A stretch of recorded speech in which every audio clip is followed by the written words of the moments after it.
We are a healing house for women in the community. We provide free holistic services for some really courageous women. Argrow is actually my grandmother's name. The house is named after her. She passed away about 15 years ago, but she married at the age of 14. The relationship was a very abusive marriage. So growing up, I would see the cuts on her arm, her face, her body.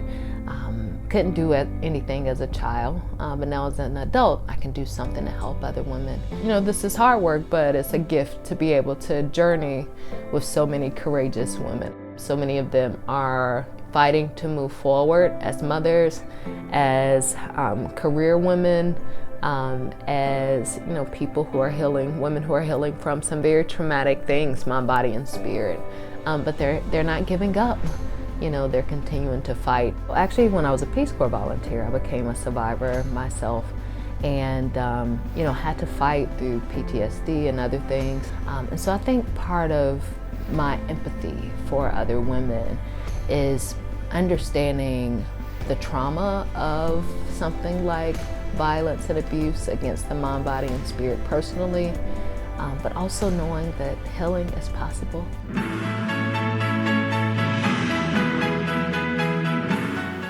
I always say, thank you, God. Thank you, God. Thank you, God. Thank you, God.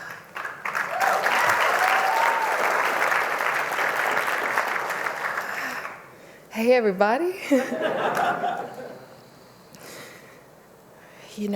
So many of us who have stood up here today, have had different experiences with suffering. And, just being in the room affirms that our suffering is not in vain.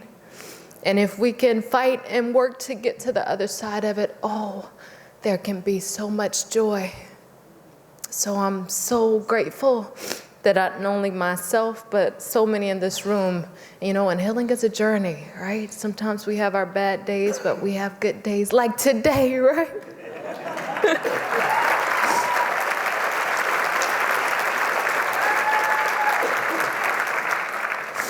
My mom is here, so. And I don't think this isn't on the paper, but I can remember after my trauma, I was working for the government. I love our government. But unfortunately, something really bad happened to me. I was assaulted and I was beat, cut. A guy attempted to rape me. He was a serial rapist. I was able to get away, so I had to be deported from the country and get medical care.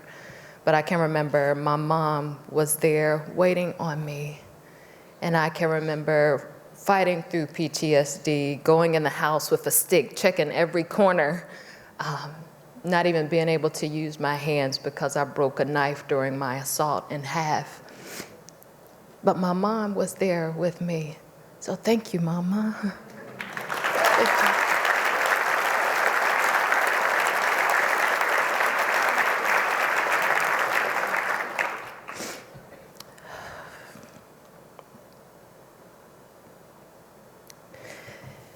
It takes a village.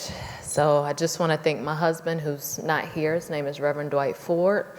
And I have two little tiny kids, a 2- and a 4-year-old, Imani and Justice. Also, our Channel 8 News came all the way from the Quad Cities, so it's so nice that you came. Jawad and Angie, thank you for being here. I'm so glad you're here.